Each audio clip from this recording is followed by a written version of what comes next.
Matur nuwun Mas Mardi ingkang gadhahi travel kirimane wis teko. Engko nek bar Mas Mardi terus Mas Rusdi ngotakno Mbah Kakung. Oke. Oh Pak De nyomo ngene yo. Terus Mas Rusdi kirimi ngotakno Mbah Kakung.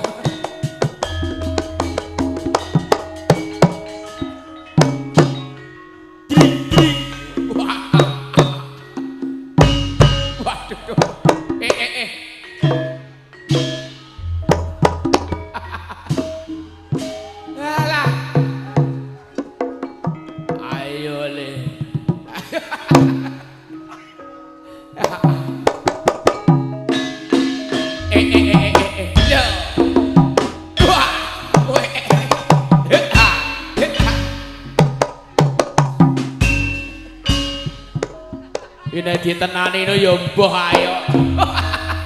Ora, pokoke wis ora ngono ya. Ayo deh ya.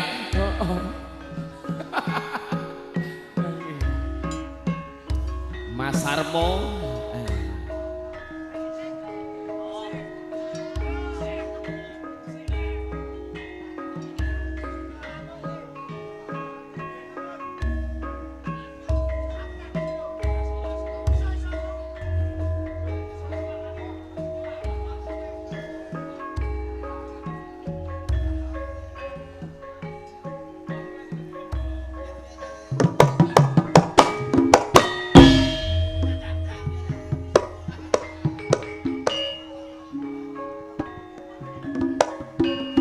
Kepor kadang kelaran dulu manis semar doyong Pak Deto mikrofone cekel anak wedok dhewe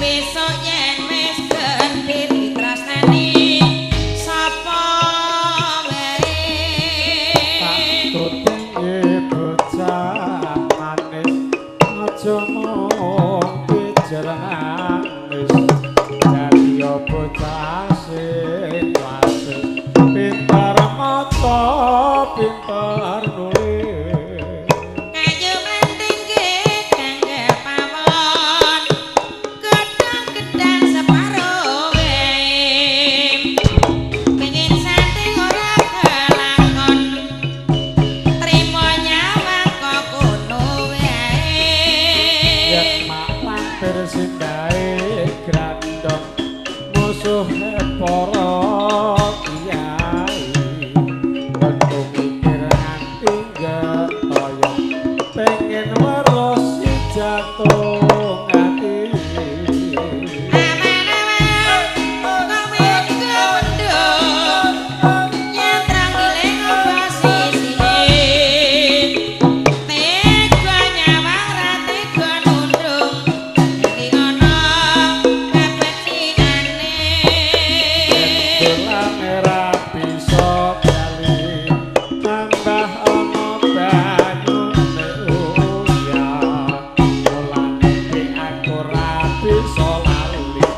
Kadung tresno ra bisa pisan kembang mati sing melok-melok kembang sukun mekar sore rabar tuli wong alok sandang pangan urut dhewe esuk makir sore yon makir sing ditakir godhong ngewalu esuk tak pikir sore tak pikir sing tak pikir amung sliramu jaring rujake tekan dicampuri pelamku weni jaring aku mulakan sebulane ana sing ganti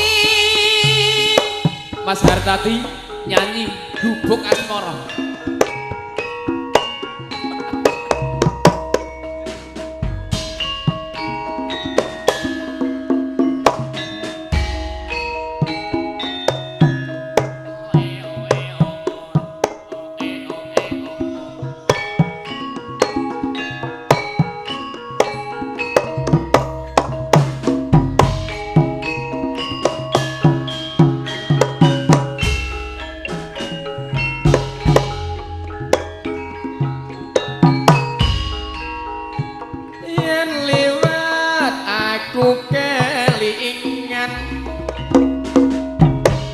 Bukae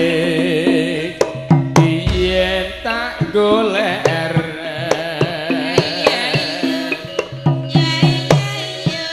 ning cagak kebak tulisan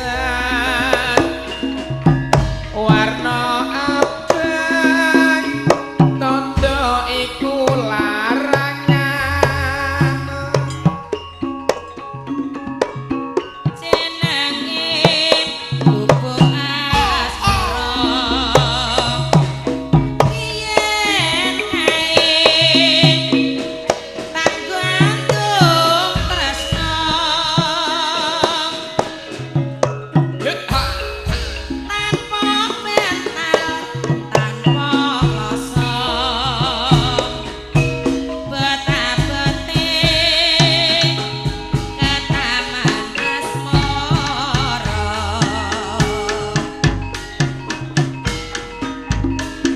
gubuk kae nyimpen ati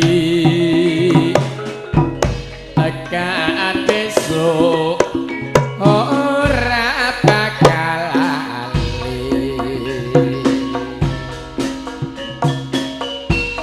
gubuk kae kebak crita wati elatri nganti gagan rina catetan sajroning ati sing sak pupuh tapani jaipong saya merati sak pupuh ngaturaken jaipong aku kowe dadi garwa jaipong yuk garap sera asolole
tekan besok ora bakal lali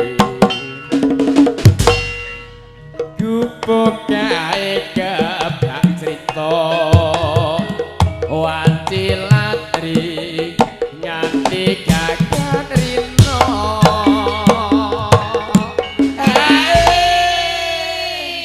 leren dhisik lebokne bu catetan sajroning ati asolole ya